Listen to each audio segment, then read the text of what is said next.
En esta oportunidad, con nosotros en Enfoque Derecho está Pablo Sánchez, que es abogado por la Universidad Católica Andrés Bello. Es además director legal y financiero de Estudiantes por la Libertad y incluso empresario. Mucho gusto, gracias por estar con nosotros hoy día, Pablo. Em, yo tengo entendido que estás de paso acá en Perú y justamente en la medida que has estado viviendo en Venezuela me gustaría que nos cuentes un poco sobre tus experiencias, sobre cómo está la situación política y económica allá, porque justamente ya me han comentado que eres una persona que toma emprendimiento con respecto a lo que está sucediendo por allá. Bueno, Ian, primero muchas gracias por la invitación. Para mí es un honor poder compartir con los estudiantes de aquí de las universidades peruanas. Además, pienso que la iniciativa que tiene Enfoque de Derecho es excelente. Pienso que iniciativas así deben estar alrededor de no solamente América Latina, sino prácticamente en todo el mundo. Como bien dices, me he dedicado en gran medida a promover las ideas de la libertad en Venezuela. Estudiantes por la Libertad es un movimiento que nació en Venezuela y que fue el primero en nacer en América Latina y digamos que siempre ha tenido una buena acogida por parte del estudiantado. Creo que al final del día los más afectados por la represión de un régimen o de un gobierno siempre son los más jóvenes. Son los más, ¿por qué? Porque siempre son los más débiles y siempre son los que más esperanzas y más fuerza tienen para echar un país hacia adelante. Como se habrán dado cuenta por las noticias, gracias a los medios internacionales, debido a la fuerte represión que ha habido ahorita en Venezuela, en la situación en Venezuela, especialmente la situación económica, es muy mala, es realmente grave. Según los últimos índices del Fondo Monetario Internacional, es el único país que decrece en América Latina, pese a tener grandes cantidades, por no decir las mayores cantidades de petróleo del mundo. Mientras Perú avanza y es el país paradigmático de la región y una de las cuatro economías emergentes más importantes del mundo hoy, Venezuela quizás es uno de los países con menor libertad económica según el índice del Heritage Foundation. Nos estaban comentando, más lo hemos visto en varios noticieros, que hace poco, en el Día del Trabajo, Okay. Maduro tomó una política radical de incrementar el sueldo mínimo. ¿Crees que nos podrías comentar un poco sobre eso? Sí, eso es interesante, ¿no? En Venezuela el último año se ha aumentado el salario mínimo ya 3 veces, ¿ok? Y de hecho se aumentó ahorita el 1 de mayo y se prometió aumentar un 30% más, ¿ok? Eso es tratando de paliar para ellos, paliar la inflación, tratar de disimular la inflación que es superior al 50%. Sin embargo, allí, insisto, o sea, es el opio para el pueblo, es más bien una propaganda populista. ¿Por qué? Porque vamos a poner el ejemplo de los países que mayor promedio y mensual tienen los trabajadores. Entre eso resalta Alemania. Alemania tiene cerca de un promedio de un ingreso mensual de 1.800 euros. Bueno, Alemania es el único país sin salario mínimo de Europa. Lo que parece ser es que el salario mínimo no es más que otro control de precios. Y sucede exactamente lo mismo que sucede con cualquier otro control de precios. Lo que tú controlas escasea y lo que tú controlas empieza a dañar lo que quieres cuidar. Sí, y esto, lamentablemente, como muchas otras políticas que ha tenido el Estado venezolano, demuestra que en realidad está interesado más en poder conseguir la mayor cantidad de, aprobación del pueblo en lugar de velar por la economía, por el bienestar del país a largo plazo, ¿no? Sí, sin duda. De hecho, es una política populista, es una política indudablemente dirigida a conseguir votos. Y yo creo que ya Venezuela, o sea, ya Venezuela estamos en una etapa en la cual ya es evidente que ese tipo de políticas no funcionan, ¿ok? Ya es evidente, ¿por qué? Porque en la medida que tú más subes un salario mínimo, más afecta a las empresas. Y mientras más afecta a las empresas, menos empleo creas. Entonces más desempleo tienes. Y tienes más desempleo aunado a que los precios entonces también suben con la inflación. Mientras más dinero hay circulando en la calle, mientras más dinero se imprime por parte de un banco central, es normal que haya más inflación y es normal que haya más devaluación. Y eso es lo que están protestando los estudiantes ahorita. Justamente también te quería preguntar sobre eso. O sea, comentaste al principio de la entrevista, como bien también lo sé yo, que eres director legal y financiero de una institución que se llama Estudiantes por la Libertad. ¿Qué es Estudiantes por la Libertad? ¿Cómo funciona? Y más que todo, ¿qué objetivos tiene a nivel mundial y dentro de Venezuela? Vale, bueno, Ian, Estudiantes por la Libertad es la red liberal más grande de estudiantes del mundo. Prácticamente tiene sede en todos los continentes. Ahorita es interesante, ahorita se está haciendo una conferencia en África sobre estudiantes por la libertad en África. Venezuela fue el primer país en tener la primera sede de estudiantes por la libertad en América Latina, sin embargo ya prácticamente está regada en todo el continente. Aquí en Perú hay en Chile, hay en Venezuela, hay en Colombia, en cualquier país del continente está estudiantes por la libertad. La idea fundamental de Estudiantes por la Libertad es promover las ideas de la libertad. Queremos una sociedad de individuos libres, prósperos y responsables. Esas ideas del liberalismo clásico que creo que a todos nos interesan. No es casualidad que lo que más se pide para que un país crezca económicamente también es un gobierno limitado. A mí me gusta siempre recordar que en la medida que un gobierno es más grande, sus individuos son más pequeños. Y viceversa. En la medida que los individuos son más libres y el gobierno es más pequeño, los individuos también son más fuertes. Es una relación, ¿no? Y eso justamente, ¿cómo es que se ha estado plasmando dentro de Venezuela? Bueno, dentro de Venezuela lo que hemos hecho son muchos programas de formación. Allí se dice que es el think tank más importante, más grande de América Latina, uno de los más importantes por lo menos. Ha sido de vital ayuda. Rocío Guijarro y por la parte juvenil Eugenio Guerrero han sido de verdad sin duda alguna unos bastiones también de la libertad en Venezuela. Y digamos que el trabajo de Estudiantes por la Libertad con CEDIS ha sido formar a la gente sobre estas ideas, formar a la gente que la solución no es más gobierno, es menos gobierno, formar a la gente que la solución es más individualismo, más propiedad privada, porque quizás el resto de los derechos se derivan precisamente del respeto a la propiedad privada. Lo que me estás comentando sobre la propiedad privada te involucra a ti también de una manera inmediata, Okay. porque me comentaste que eres un empresario, ¿no? Sí. O sea, ¿cómo es que exactamente está, o sea, te ves tú afectado dentro de las políticas que ha tenido el Estado con respecto a la propiedad? Planteándolo que en empresas se utiliza mucho la tasa interna de retorno. La tasa interna de retorno es como que, bueno, yo invierto y espero una retribución a cambio. La tasa interna de retorno en Venezuela es la peor del mundo.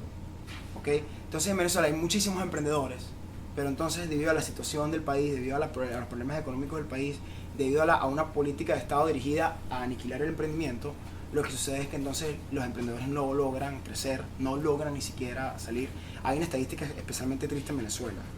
De cada 1000 empresas que se crean, en menos de 5 años, menos del 1% sobrevive. Y eso se ve, de hecho, se ve porque un país que no tiene empresa privada es un país que no produce. Entonces yo creo que si no produce, entonces ¿cómo puedes esperar ser rico?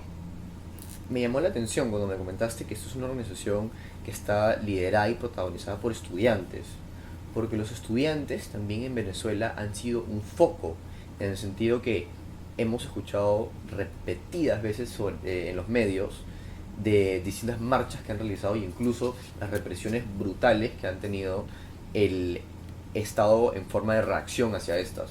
Te quería preguntar si es que efectivamente ustedes han participado en ese tipo de marchas, en ese tipo de protestas, y en todo caso, ¿cuál ha sido la reacción del Estado con respecto a ello?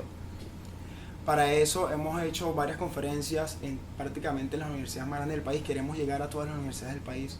Estudiantes por la Libertad tienen la intención, de hecho, de tener sede en todas las universidades del mundo. Esa es la idea, que cuando exista la primera universidad en Marte, también tengamos una sede de Estudiantes por la Libertad en Marte. ¿Y cómo lo hemos hecho? Hemos hecho academias, lo que nosotros llamamos allá escuelas de verano, academias de verano. Son programas de 8 semanas, en la cual a los estudiantes interesados se les paga todo el curso, toda la alimentación, todo el transporte necesario para que pueda, y se les enseña sobre economía, sobre política, historia y filosofía. Esa ha sido de hecho hemos tenido, cada vez el movimiento ha crecido más, insisto, gracias a Estudiantes por la Libertad, y se dice ha sido vital también en esta batalla por la libertad. Cada vez va más gente, cada vez, claro, es normal, ¿no? Mientras más se sufra la represión, más se buscan las válvulas de escape disponibles, y la única válvula de escape disponible para evitar un gobierno grande es promover la libertad individual. Es la única válvula. La cantidad de noticias de violencia y represiones en Venezuela son absolutamente abrumadoras, nos llegan todos los días. Y me imagino que tú evidentemente tienes más conocimiento en la medida que en algún momento de tu vida seguramente lo has vivido de manera personal. ¿Cómo está esa situación, la seguridad ciudadana? ¿Cómo es que se plasma dentro de Venezuela? En Venezuela, ya hoy, después, a partir del 12 de febrero, que fue cuando comenzaron las marchas, han habido más de 3000 detenidos, ¿okay? Recientemente, hace 3 días prácticamente, detuvieron 250, más de 240 estudiantes. están detenidos oficialmente. Hay más de 150 denuncias por violencia policial. Y lo más grave, ¿no? Más de 40 estudiantes muertos por las protestas, por la represión. Y yo me pregunto, ¿cómo no es inevitable que los estudiantes se pronuncien? Si cuando en Venezuela el ingreso promedio de un venezolano es inferior a los $100, graduado, o sea, ¿cuál es el incentivo de un estudiante de estudiar en Venezuela, quedarse en Venezuela, echar para adelante su país, producir dentro de su país, si no gana más de $100? Cuidado, y no estamos ante la presencia de la mano de obra quizá más barata del mundo hoy. La mano de obra parece ser que en China ahorita es más cara que en Venezuela, precisamente por la mala situación, la pobreza actual en Venezuela. Y creo que allí la represión entre los estudiantes ha sido la evidencia mundial. Como te digo, cómo reprimes a unos muchachos que lo único que quieren es tener unas condiciones de seguridad. Es impresionante esto. Uno dice cifras y uno no repara en el número, ¿no? Entonces quizá con imágenes es más fácil. Imagínate que yo te diga que vamos a llenar aquí le dicen al clásico, el partido. Sí, el partido entre la Alianza y la U en el Estadio Nacional. Que es ¿Cuánta gente entra al Estadio Nacional? Vamos a ponerte una cifra, 25.000. Imagínate que yo cada año le diga a mucha gente de Perú, vamos a entrar todos a ver el clásico. Y entonces está ese estadio full, no cabe más nadie. Y de repente mate a todos. Esa es la cantidad de gente que muere aproximadamente al año en Venezuela. 25.000 personas que son suficientes para llenar el estadio de fútbol de cualquier partido latinoamericano. Esa es la cantidad de gente que muere en Venezuela. ¿Cómo puede ser esto posible? ¿Cómo puede esto estar bien? Y justamente, o sea, con respecto a todo esto, incluso las tendencias políticas dentro de Venezuela no son todas uniformes. ¿A qué voy? A que algunas personas efectivamente están a favor de cómo se comporta el gobierno, o no necesariamente de sus políticas, sino de que Maduro se mantenga en el poder. Mientras que evidentemente hay otras personas que están totalmente en contra. O sea, hay un choque, ¿no?, entre las ideologías y cómo se debe manejar el país en Venezuela. Te quería preguntar si es que tienes alguna opinión al respecto, o sea, sobre cómo se vive la vida social allá. Muchas gracias, Ian, por la pregunta. En realidad, Venezuela es un país muy pacífico. Los venezolanos somos personas que no nos gusta pelearnos entre nosotros. Nada más nos gusta estar en contra cuando estamos en Caracas Magallanes, que es como un clásico allá, claro, de béisbol.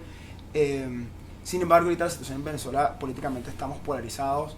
Hay una gran diferencia de ideales sobre cuál es el gobierno que se debe tener en Venezuela. Sin embargo, pienso que se puede encontrar un punto en común, que es la democracia. ¿Okay? Lo importante es recordar que la democracia es aquel gobierno que permite, aquel sistema de gobierno, que cuando un pueblo o un país no está de acuerdo con el gobernante, pueda cambiarlo legítimamente de la forma pacífica. La democracia es la forma pacífica de decir, no estamos de acuerdo con lo que está haciendo, vamos a probar con otras ideas de otra persona, de otro político. Y a esto sin descuidar que independientemente de la democracia, lo más importante es que las instituciones no cambien, independientemente del político que esté allí. Yo creo que en eso podríamos coincidir en todos los venezolanos, inclusive los que están a favor del régimen, que también están de acuerdo las personas que la libertad no se puede tocar. El estudiante es una persona es la nueva economía, es lo que mueve a un país, porque en la medida Einstein decía que lo peor que le puede pasar a un país no es una bomba nuclear, sino es la fuga de cerebros y la pérdida de la capacidad intelectual de ese país. Y la idea es solventar eso. ¿Y cómo solventamos eso? Con una democracia fuerte, una verdadera democracia, y con un fuerte respeto a la propiedad privada y a las instituciones. Y justamente hasta el momento que no se solucione eso, se va a mantener un fenómeno cíclico, ¿no? En la medida que el Estado reprime, los estudiantes, cuando se gradúan, no son personas que pues tienen un futuro estable y por lo tanto se van del país, y por lo tanto el Estado continúa reprimiendo a las poblaciones y no hay un cambio de institucionalidad como lo debería haber, si es que los cerebros se quedan dentro de Venezuela, ¿no? Sí, la idea es precisamente, Venezuela tenemos muchísimo talento dentro del país, eso es indiscutible. En las universidades venezolanas son menciones muchísimas veces en periódicos internacionales porque tienden a ganar competencias cada vez que se van afuera. El venezolano además es una persona, como te digo, emprendedora, Por lo tanto, sí, sin duda alguna, no depende del país, sino depende de que le den chance a los venezolanos, le den oportunidad a los venezolanos para demostrar que pueden lograr, que podemos lograr muchísimas cosas. Y lo único que pedimos es que nos dejen demostrarlo. ¿Y quién nos debe dejar demostrarlo? Precisamente que el gobierno no se inmiscuye en la vida privada de las personas. Si eso lo logramos, si eso, que es lo que yo creo que estamos logrando con el movimiento de estudiantes de Venezuela, que es lo que al final del día las protestas de la pues, pidiendo precisamente más libertad individual, si eso lo logramos, el país va a volver a crecer, el país va a volver a ser el país que todos los venezolanos queremos, independientemente del color político que se pueda tener, aprendiendo que la elección no es tener más gobierno, sino es tener precisamente más libertad. De hecho, se ha demostrado que los estudiantes tienen que son una fuerza política en el país. Fíjate que los estudiantes no pertenecen a ningún partido político. Fíjate que los estudiantes lo que defienden son unas ideas, que es precisamente ellos lo que uno quiere como estudiante y como un profesional recién graduado de un país, es que uno pueda colocar empresas, uno pueda crear empleos, uno pueda prosperar con la familia. Porque en la medida que yo esté mejor, los que están cerca de mí también van a estar mejor. Y esa es la idea, o sea, hay dos formas de ver a los empresarios, hay dos formas de ver a los profesionales. Como unas malas personas que destruyen un país, y creo que esa historia hoy en el mundo nadie se la cree, y como la materia prima de un país verdadero. El profesor José Cordeiro, que es un profesor venezolano que ahorita da clases en la Universidad de la Singularidad, que está en Estados Unidos, él siempre comenta el caso del petróleo.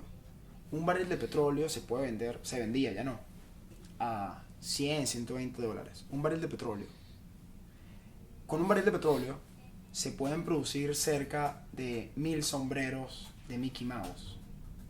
Y cada sombrero de Mickey Mouse, no se venden a $1, pero vamos a imaginar que se venden a $1. Se venden a mucho más. Okay. Si 1000 sombreros de Mickey Mouse salen de un barril de petróleo, quiere decir que por barril de petróleo, Disney, no PDVSA, no Petróleos de Venezuela, produce $1000 por barril de petróleo.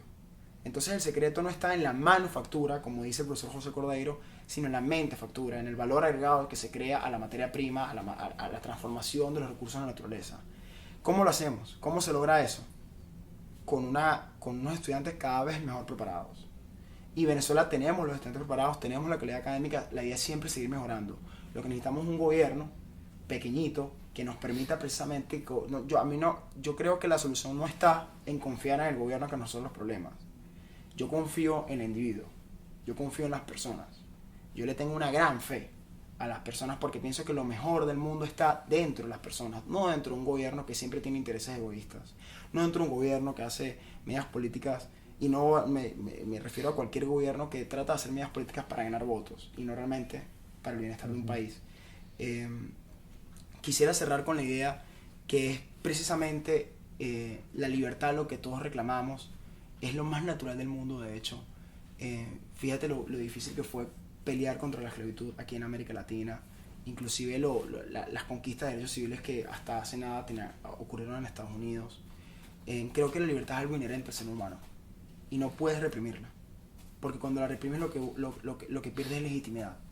Y cuando tienes un gran poder, como es un Estado, como es una policía militar, y buscas reprimir lo que precisamente esa gente siente, lo que siente el individuo que quiere más libertad, estás llevando el camino, estás tú mismo directo al camino de la destrucción. La solución no está en reprimir, la solución está en permitir. De verdad, muchísimas gracias, Ian, por esto. Al contrario, Pablo, me gustaría agradecerte a ti porque nosotros nos sentimos increíblemente identificados con los valores que tienes y justamente por crear una sociedad que está más a favor del individuo, una sociedad que busca el bienestar de esto, que busca el bienestar de la sociedad y no solamente medidas populistas y que buscan aprobación estatal. Muchas gracias. Muchas gracias a ti, Ian. Un placer para Enfoque de Derecho y en verdad es un placer conocer y tener la oportunidad de compartir con ustedes.